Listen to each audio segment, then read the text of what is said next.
Hi guys, welcome back to Rebuilding Fulham, Episode 10. We are now at the end of the first season, and just have a little look over here. Yep, that's right, you can see a P. P for promotion. Now then, this is... I hope we can get through the playoffs, but this... You're going to see the results that we had in the playoffs, and it was bizarre. Let's start with the first one, which you can see down here. I'm going to show you this because we've only got... It's a short video. I'm going to show you the whole thing. 7-0 in the first leg against Nottingham Forest. We won 7-0. I genuinely could not quite believe when that result happened. We started off well. In fact, let's just go and I can show you. I'll just talk you through it and I will show you the highlights of these goals because this is insane. As you can see, like we played well, we had a lot of shots on target, but 7 goals and without conceding as well. I thought to myself, when we got 3-0 up quite quickly, as you can see, and I thought to myself, right, if we win this tie by 3 goals, I probably put out a weakened side in the second leg to make sure we're fresh for the final. Things went a little bit better than that. And we'll talk about what happened in the second leg in a minute, but for now, I'm going to show you all 7 of the goals because some of them were quite brilliant, particularly Scott Parker's. Could show you the goals.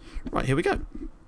Started off immensely quickly. I think it was inside 2 minutes, maybe even quicker than that. Some lovely work here. Draga played it out to the wing, out to Motta. This is lovely now. Watch this. Draga inside to Gorgon, back it comes, Rodallega, 1-0 Fulham, and that was the perfect start for us. It was exactly what we needed at this point in the game to get us off to a quick start. However, we got a little bit more than we were bargaining for when, I believe it was on 6 minutes, not long after that, Parker picked it up in the midfield, then quickly lost it, but was immediately able to win it back. It came to Adil Chihi, who immediately played it to Rodallega. Rodallega put through Thomas Draga, who did what he does best, and scored yet another goal for Fulham. I think that was his 16th goal of the season in the league, if you count this as the league, which apparently they do, which is strange. Next up, not long after that, Yulsgaard with the throw, flicked out back to Jesper Yulsgaard, and what does he do? Well, of course, he keeps hold of it, comes into the midfield where we're very, very dangerous here. Capelli plays it in to Scott Parker, back to Draga, Mariga, as we're sort of sorting ourselves out now. We've managed to lose the ball and still keep hold of it. Back to Chihi, flicks it out to Mariga, in it comes to Chihi, turns the reverse ball back to Thomas Draga, and that was 3-0. And Thomas Draga had his second goal of the game. And just so typical. Next, Yulsgaard's long throw. Look at this. Parker nicks the ball off the goal, bang, 4-0. That was actually Scott Parker's first goal of the season, so it was kind of important that I guess it's good to see the captain get one, especially when it's the 4th goal in a 7-0 win. Then we come into the second half. 4-0 up at half-time, I figured, well, maybe we'll throw it away a bit like we did against Bournemouth and have to play really hard in the next leg. Wasn't going to happen. Things just got better and better. Draga in the midfield, into Lucci, comes back to Draga eventually. He sort of... Oh, eventually it comes back to him, I believe. This is quite a long highlight. Yeah, okay, it's around about here where the ball eventually will come back to Thomas Draga after some lovely defensive work from Dan Burn, just covering all the angles. Yulsgaard into Parker, right, and once again comes back to Dan Burn. This is a despicably long highlight. Capelli into Lucci, into Parker, into Draga. You think he's going to play it inside the fullback, instead he plays it right through the middle to Rodallega, and it's a great long-range finish for the 5th goal for Fulham. And at this point, I was just thinking that, well, that's the... we're in the final. We didn't stop there. Not long afterwards, Gorgon with a lovely ball through here. Draga takes an extra touch and then bang, hat-trick. And it's so great that he managed to get the hat-trick here because he's scored a couple of braces for us this season and now he's finally got the hat-trick.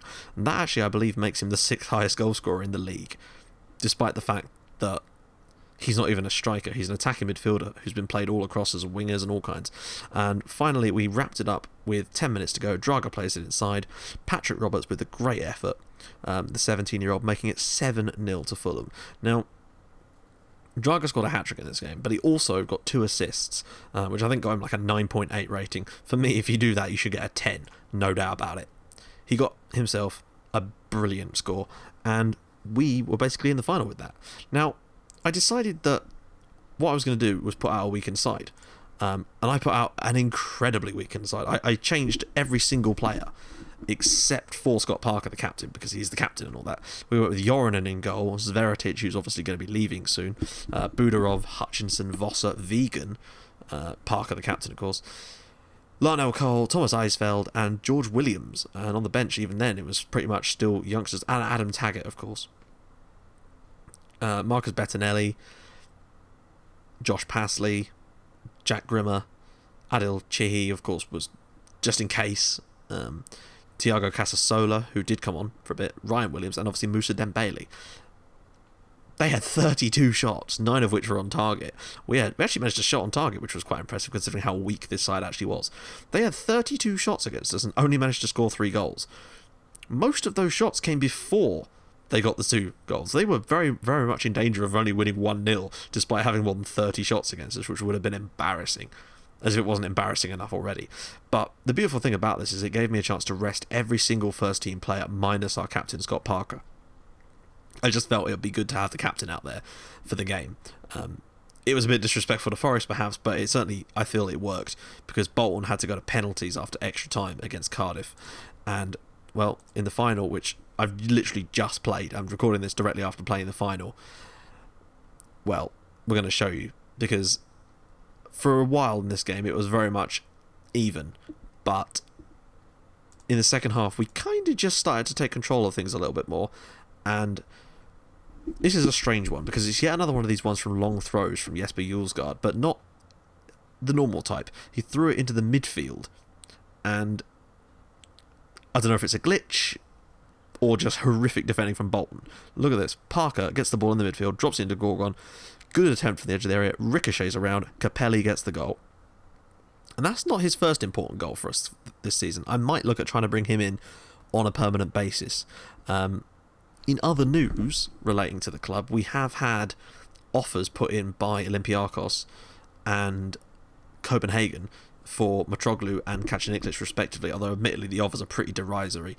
Mitroglou, they want to give us 8.7 million for him. I'd rather just keep him and have him in the Premier League next season. And the same with Kacaniklic, who's actually come on leaps and bounds this season, and Copenhagen offered me 3 million quid for him. He's worth 5 already, so there's no way in hell I'm going to be getting rid of him. I have managed to get myself a new contract. Interestingly, I signed the new contract, which is a 2-year extension, before the playoff final. So had we not won that, I probably would have been able to do another season here. But I'm kind of glad we have managed to get up, because it means next year things are going to be excellent for us. Things are going to be much more exciting to watch for you, and for me to enjoy playing it again. Thankfully, I think we've really started to find a system that works, and we can really try and build something at Fulham when you consider how poor we were in the early stages of the season. In fact, we can look at the past positions of Fulham and we'll see exactly how bad we've been. At our lowest, 7 games in, we were 23rd in the league, and our climb didn't really start until 19 games in. In matchday 19, which is, coming up to halfway through the season, we were 19th in this league. 19th. And we just flew. From over the next 11 games, or 13 games, we shot all the way up to 6th, briefly, before dropping back down again. And what an incredible performance. Blackburn, as you can see, were pretty much top from, not from day one, but once they got the lead, they basically didn't let it go. Wigan had a little crack at it late on. They were very similar to us, actually. In fact, incredibly similar. Their form, they basically did what we did, but better. Cardiff, the same really. They've been in and around all season. Forest were always kind of in and around. After a poor start, they flew up, and obviously they beat us 5-1 at the City Ground earlier in the season, so that 7-0 is a massive amount of revenge. And as for Bolton, relatively similar, although we have played them quite a few times this year. So that is us. Now, what I'd like to do in this game, since we've got the other leagues installed into the system, we may as well do a little bit of a summary and just have a look at what happened in the other leagues in England. So, as you can see, Manchester City won the Premier League, which is interesting, actually, that Chelsea came 4th behind Man United, but Man United do have a crazy amount of good players now. Don't think they're going to come 3rd in real life, but with those players, they could easily challenge for the title if they could just sort their house out. Southampton came 5th, and they also won the FA Cup, so that's huge. Burnley managed to come 10th. Stoke, Leicester and Swansea City in fact went down in the end, which is a surprise. Palace eventually stayed up as well with quite a comfortable point score. Newcastle and Villa had pretty poor seasons as well. Something fantastic is that David Nugent, the difference, has scored 19 Premier League goals and is the top Premier League goal scorer.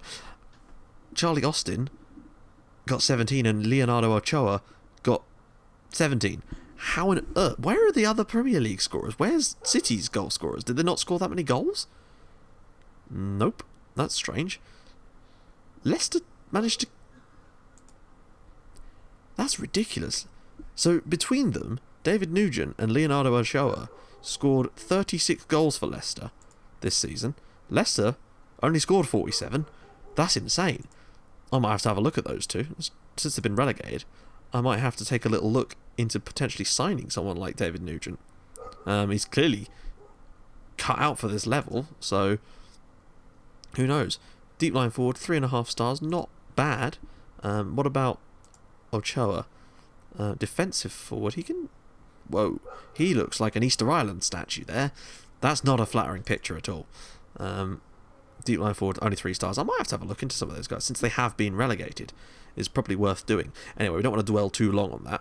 Next up is the Championship, of course, we know what happened there.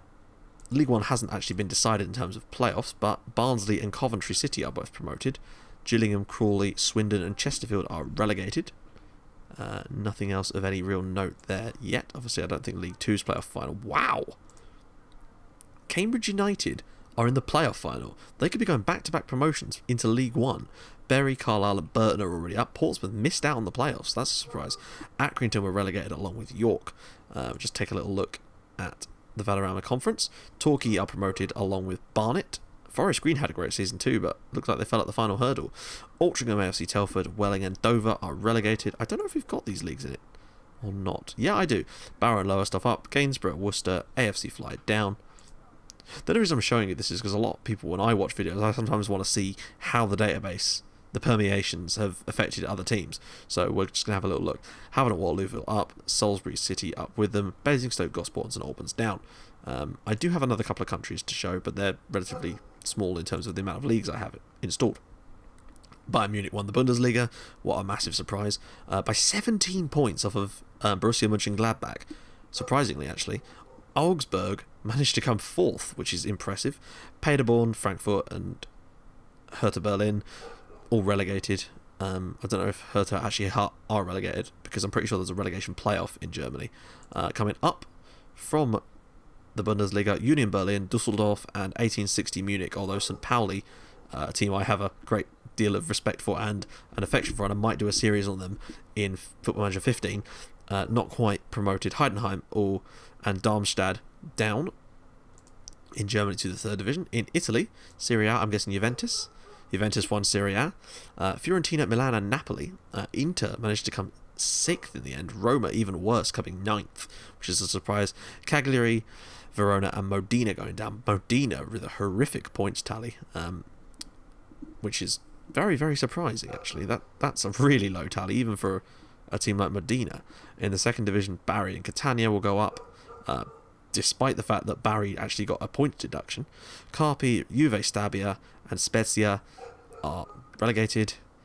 In Scotland, yeah, I'm doing Scotland too.